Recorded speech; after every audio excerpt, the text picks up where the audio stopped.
이번엔 김동연 전 경제부총리로 넘어가 보도록 하겠습니다. 사실상 좀 정계인문이 초읽게 들어갔다라는 전망이 나오고 있는데 인터뷰 한번 들어보도록 하겠습니다.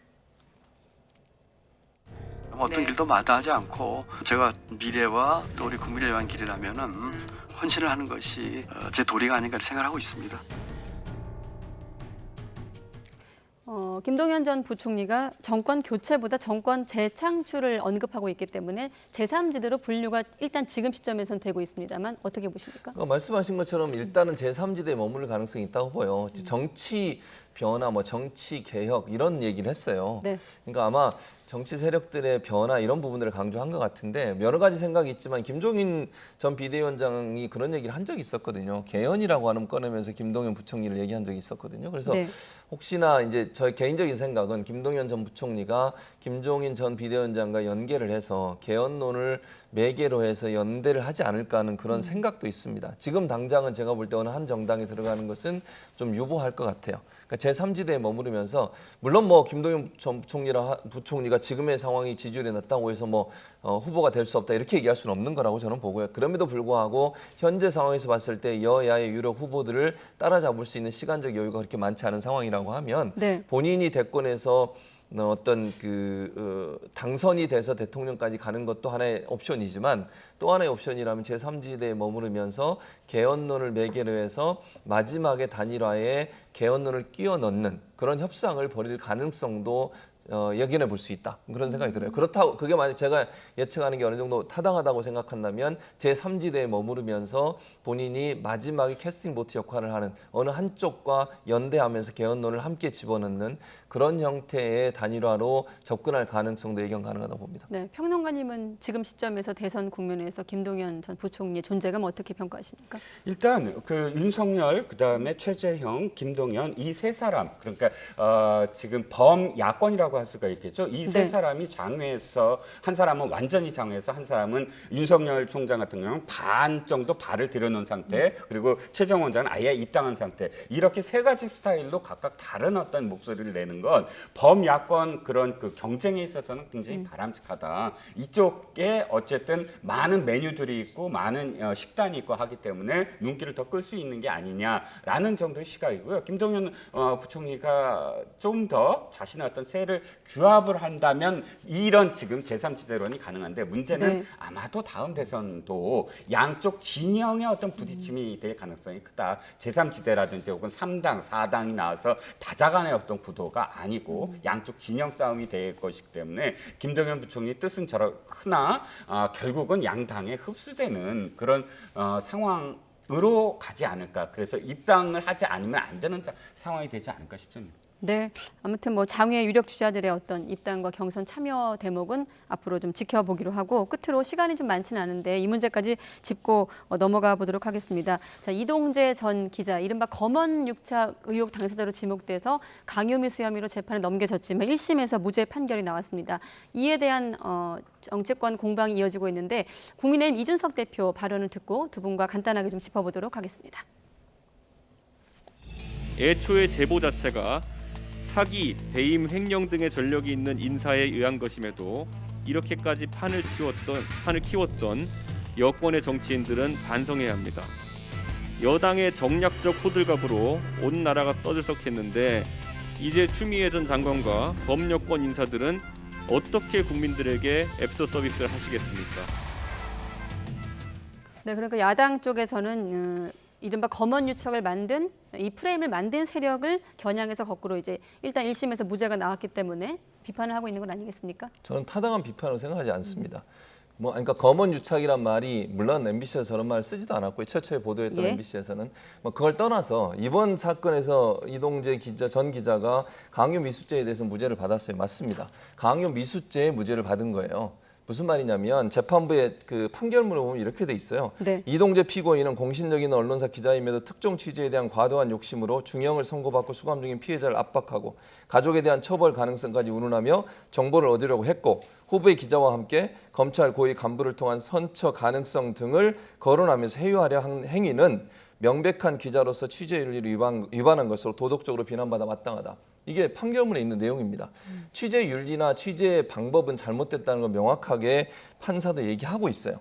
근데 이거는 판단 내용이 아니에요. 권한유착이라고 소위 얘기하는 권력기관이 아니면 검찰과 언론의 유착 관계에 대해서 판단을 한 게 아니라는 말씀을 드리는 거예요. 광요 미수가 있었냐 없느냐 이것만 봤다는 거죠. 그러면 이동재 전 기자가 취재했던 방법이 맞습니까? 저는 틀렸다고 생각합니다. 그런 방식으로 취재를 합니까?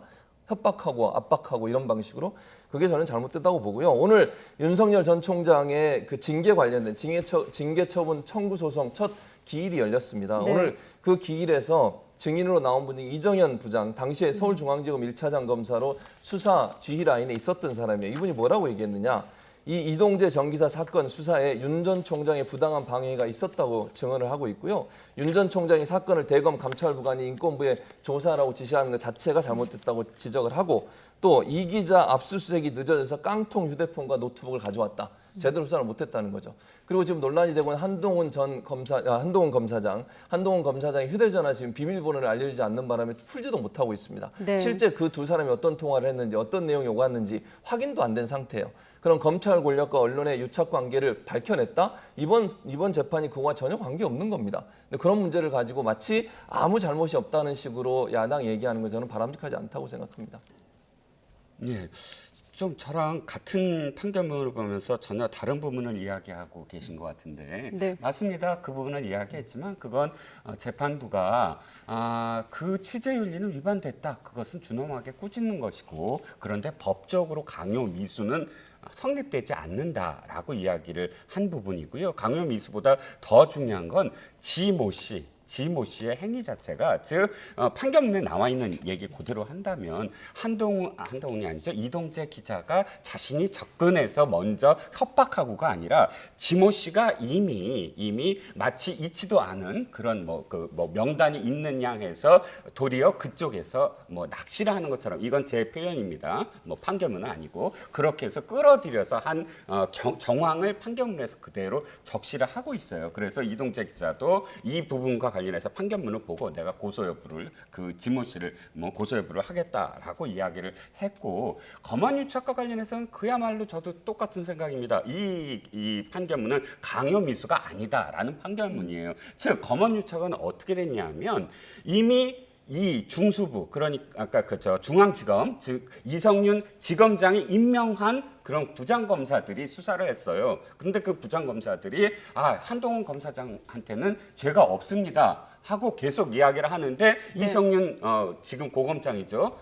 그걸 그냥 갖고 있었고 지금도 박범계 장관이 그러니까 지금도 어쨌든 검찰에서 갖고 있습니다. 그런데 담당 검사들이 지금 그런 사실이 없다라고 이야기하고 있는 것이고요. 아까 그 말씀 또 비밀번호 말씀을 하셨는데 수차례 전 교수님하고 비밀번호와 관련돼서 말씀을 지금 나누고 있는 게 뭐냐면 이겁니다. 그것은 그야말로 조선시대 얘기예요. 그건 법조계에서 이미 거의 모든 법조계에서 이야기하는 것이 당사자가 비밀번호를 이야기하게 한다는 건 너의 죄를 네가 입증하라는 거예요. 즉 거꾸로 얘기하면 추미애 장관한테 모든 사람들한테 똑같은 게 다 들어갑니다. 추미애 장관한테 그러면 휴대폰 다 제출하고 비밀번호 다 해갖고 자기의 보좌관하고 나눈 내용 다 공개하라. 모든 사안에서 그럼 모든 네. 대상자가 억울한 사람들이 전부 다 그러면 비밀번호 다 해갖고 휴대폰 내용을 모두 다 공개하라. 이 내용이랑 똑같은 거거든요. 네, 지금 시간이 거의 다 됐는데 일단 교수님께 1분 정도 시간만 더 드릴게요. 알겠습니다. 네. 첫째, 지금 비밀번호 말씀을 하셨는데 한동훈 검사장은 검찰의 간부입니다. 검찰에서 본인의 검찰이 수사하고 있는 내용에 대해서 본인이 정말 명백하고 아무런 죄가 없다고 하면 저는 알려줄 수 있다고 생각합니다. 지금 말씀하신 그 일반적인 내용의 비밀번호를 알려달라는 게 아니고 본인의 의혹을 받고 있는 상황에서 그 문제에 대해서 정말 본인이 명백하게 아무 문제가 없다고 하면 밝혀주는 것도 저는 크게 문제가 된다고 보지 않고요. 그래서 저는 검찰 간부가 검찰에서 수사하는데 그걸 못 믿고서 그걸 안 알려줬다. 뭔가 숨기려고 하는 의혹이 있다고 저는 생각을 하고 두 번째, 네. 아까 모든 검사들이라고 얘기하시는데 제가 아까 오늘 행정법원에서 법원 판단 재판 과정에서 이정현 부장 얘기를 했지 않습니까? 이분 같은 경우에는 윤 전 총장이 개입했다고 지금 증언을 하고 있습니다. 모든 검사가 이렇게 얘기하는 건 아니고요. 아직도 윤 전 총장이 네. 잘못된 행동을 했고 개입을 했다고 주장하는 검사들이 있다는 것도 말씀을 드리는 겁니다. 네, 아무튼 뭐 1심 판결은 무죄가 나왔고 그래서 또 이동재 전 기자 측에서도 또 다음 또 재판을 준비하고 있는 상황이고 검찰은 또 항소할지 말지 검토 중인 상황이고 또 오늘은 얘기를 다 못했습니다만 일단 여권에서는 언론중재법 개정안과 맞물려서 또 여야 공방이 추후 이루어질 예정이기 때문에 또 따로 시간을 만들어서 두 분과 함께 또 토론을 이어가도록 하겠습니다. 네, 오늘은 여기서 마치도록 하겠습니다. 오늘 고맙습니다. 네.